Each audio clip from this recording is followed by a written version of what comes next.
So the one place that will come to my mind about Singapore is, I would think that is Sentosa. Oh, the Merlion, of course. India man like Little India. The place where I grew up in, Toa Payoh. Merlion. Tiong Bahru. For me, I think it's Chinatown. My name is Dan Roisman. I come from Israel.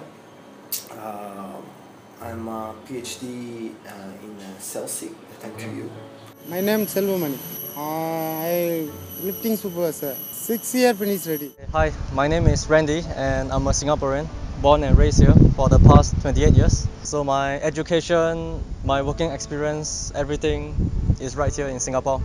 So at the moment I am working in the Singapore Institute of Manufacturing Technology, it's A-STAR. My name is Scott Rice. I'm an associate professor in the School of Biological Sciences here at NTU. I originally grew up in the United States in Virginia. I did my PhD at the University of Tennessee in Knoxville and then moved to Australia, to Sydney, to take up my first postdoc, and worked in Sydney for approximately 20 years before moving to Singapore. I'm Damien, I'm from Australia, and I'm here in Singapore for working on the FPSO. My name's Kevin. I'm Irish. I've been living in Australia for about 30 years. Myself and Damien are part of a catering crew. We work on a floating petroleum vessel. My name is Martin. I'm a research assistant, so I'm 30 years old. My name is Madhav Bhave. I'm a Singapore citizen, but I came from India 35 years ago. I came from a very small village in the state of Maharashtra near Mumbai, and I did my education in Mumbai. I'm a chemical engineer by training, but spent all my life in banking. I'm a Singaporean, brought up here, and I have my education here as well. And then I work for an Indian bank. That's how I met my husband.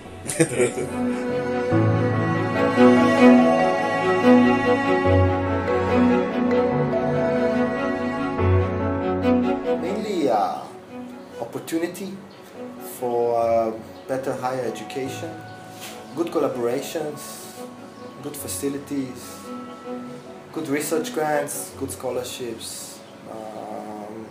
Could invest my time in the research thoroughly without distractions. I have opportunity to see all these kind of cultures concentrated in one place, one small place. I can experience all of them. East Asia, I like it. Singapore, any man coming also, freedom. Freedom? Any, Okay. any man, Singapore coming, freedom. Same India, same freedom. Any place go, anywhere go, Okay. no problem. Okay. Must safety. Singapore also very good. India also very good. But India working sometime only. 1 month working, one month working no help. Okay. Singapore coming, every day working. Working, money also save. After 6 years, 5 years, finish, go back also, home. So I think the mixed culture in Singapore is very interesting because in Singapore the main thing that people recognize or they love about Singapore is the food, and with the different cultures and races, the food choices are a lot. The rate that Singapore is improving is a bit too fast. I would say I've seen how Singapore transformed from a kampong, means the old village, to a city, a fast-paced city. So life in Singapore, I think, is generally very well organized. It's very structured. Singapore is easy to get around. It's sort of open. It's very clean. It's pleasant. The weather is constant, so at least it's warm year-round. So I quite like that. My understanding from talking to people who have visited Singapore many times over that time frame, it's changed very rapidly from, I think, to a city that's, sort of world class. They've really sort of gotten organized financially. It's a very secure place. There is good education systems, public transportation. So they've really, in a very short span of time, I think, achieved quite a lot in those areas. you know, it's very much about people from different parts of the world coming together. I see that more clearly, I guess, here in Singapore, where 30% of the population are from overseas or internationals, and so if anything, I think it strengthens a country, because you get people with different ideas and different viewpoints who can come in and contribute to things. And so I think the ability of the country then to embrace that and to accept it and be part of that is important. Well, I've been to Singapore 3 times with 3 different vessels over a 10-year period. I love the diversity. I'm very much, because I come from Australia, my own children have friends from all different nationalities. I love coming to Singapore because no matter where you go, you meet interesting people, you listen to interesting stories about their lives, their backgrounds. But yes, me and Damien are here because we have a very good job and a good future, but we have to come to Singapore in order to get ready for that future. I think when you have diversity of different cultures, it enhances the country. It stops trouble. It's a very safe country, Singapore, and everywhere you go, it's just you meet such a great diversity of young and old. They're all mixing together, and you just see a country that's full of willing to work, has a great work ethic, and respects other people's religions, and I think that's a great foundation for any country.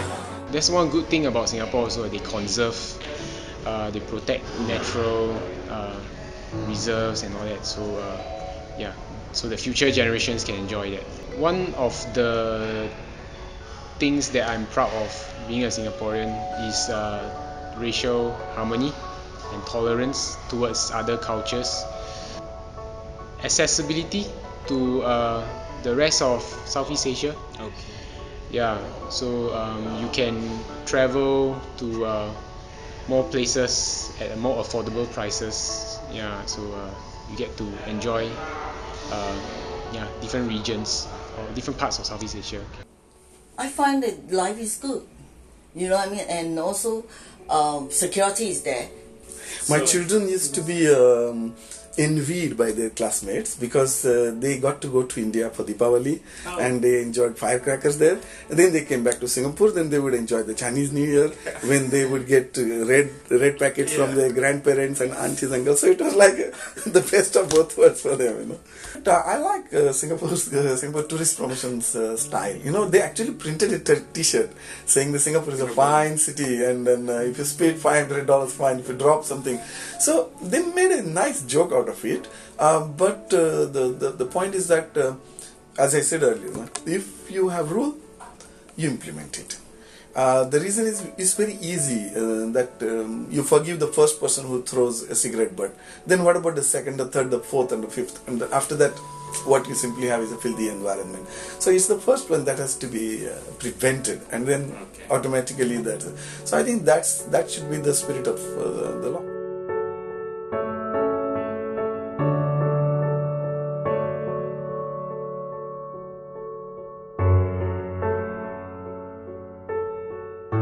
Opportunity for better higher education.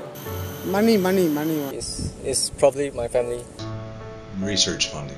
Food, family, and friends. Love and harmony. And Singapore is still the best place to stay.